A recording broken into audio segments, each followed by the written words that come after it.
Hello बच्चों, let's read this question. Which of the following statements is correct about human brain? Human brain के लिए कौन सा statement correct है, आपको ये बताना है. Brain controls the voluntary movements, balance of the body, functioning of vital involuntary organs, example lungs, heart, kidneys etcetera. तो यहाँ पर ये स्टेटमेंट कैसा हो जाता है, करेक्ट हो जाता है. जब आप ब्रेन की बात करते हैं ना, तो ब्रेन क्या है? Brain central information processing organ है आपके बॉडी का. ठीक है, ब्रेन क्या है? Central information processing organ of a body. और ये एक्ट करता है कमांड एंड कंट्रोल सिस्टम की तरह. कमांड एंड कंट्रोल सिस्टम की तरह एक्ट करता है ये. ओके, फिर आप और क्या देखते हैं यहाँ पर? ये ब्रेन जो होता है ये कंट्रोल करता है वॉलंटरी मूवमेंट्स को, जो भी आपके विल के अकॉर्डिंग मूवमेंट हो रहे हैं, hand movement, leg movement, head movement और आपके बॉडी का मूवमेंट. ये कौन कंट्रोल कर रहा है? ब्रेन कंट्रोल कर रहा है. बैलेंस ऑफ बॉडी, आप देखते हैं ब्रेन का बैलेंस बनाने में हेल्प करता है आपका सेरेबेलम. ओके, तो इसमें कौन हेल्प कर रहा है? आपका brain. Functioning of vital involuntary organs जैसे कि लंग्स, हार्ट, किडनीज एक्सेट्रा. तो आप जानते हैं हार्ट वैसे तो इसके पास इंट्रिंसिकली होता है कि ये इम्पल्स जनरेट कर सकता है, अपनी एक्टिविटी को एक तरह से रेगुलेट कर सकता है, बट कुछ न्यूरल सिस्टम में भी आप देखते हैं medulla oblongata important role play करता है हार्ट के फंक्शन को मॉडरेट करने में, हार्ट बीट मॉडरेशन में. तो यहाँ पर ऑटोनॉमिक न्यूरल सिस्टम के हेल्प से वो ऐसा कर पाते हैं, ये भी आप जानते हैं. लंग्स, रेस्पिरेटरी एरिया आप पढ़ते हैं, रेस्पिरेटरी जो रेस्पिरेशन एरिया होता है, ठीक है, रेस्पिरेटरी रिदम पढ़ते हैं ना, वो भी आपको काम है मेडुला ऑब्लोंगेटा. वहाँ पे कोन्स का भी आप रोल पढ़ते हैं, ठीक है. तो यहाँ पर ये सब देखते हैं आप. तो ये क्या हो रहा है, जो फंक्शन है वाइटल एंड वॉलंटरी ऑर्गन्स का, उसे कौन कंट्रोल कर रहा है? ब्रेन कर रहा है. ये बिल्कुल करेक्ट है.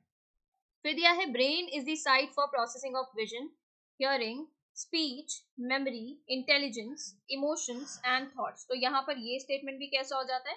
ये स्टेटमेंट भी करेक्ट हो जाता है.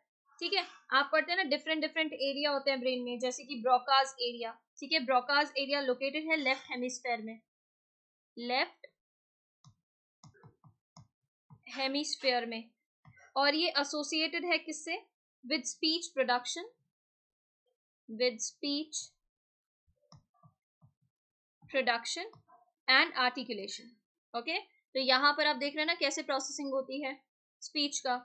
फिर मेमोरी की अगर हम बात करें तो सेरिब्रल कॉर्टेक्स जो होता है ना, सेरिब्रम में पढ़ते हैं ना सेरिब्रल कॉर्टेक्स, सेरिब्रल कॉर्टेक्स.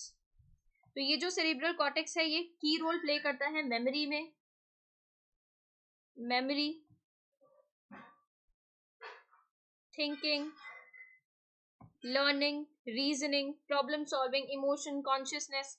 ठीक है, function related to your sense, ये सब कौन कर रहा है? ये कहाँ पर इसके लिए सेंटर? सेरिब्रल कॉर्टेक्स में.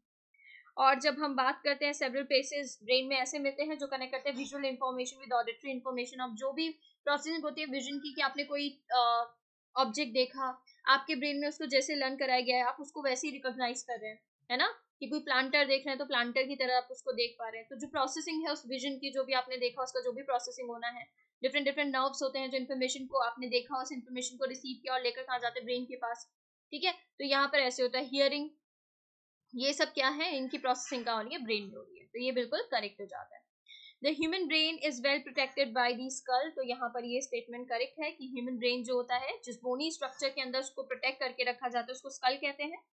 ओके, और the brain is covered by cranial meninges. और यहाँ पर क्या मिलते हैं? मेनिंजेस मिलते हैं, कवर्ड होता है मेनिंजेस से, consisting of an outer layer called dura matter.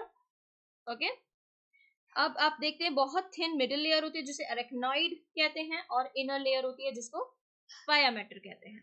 ठीक है, और पाया मैटर किसके कांटेक्ट में है? Brain tissue. तो यहाँ ये स्टेटमेंट करेक्ट है. दिए गए तीनों ही स्टेटमेंट करेक्ट है. हम किसके साथ जाएंगे? ऑप्शन डी के साथ, ऑल ऑफ दीज. इसके regarding information new NCERT class 11 page number 235 and 236 पर गिवन है. Thank you.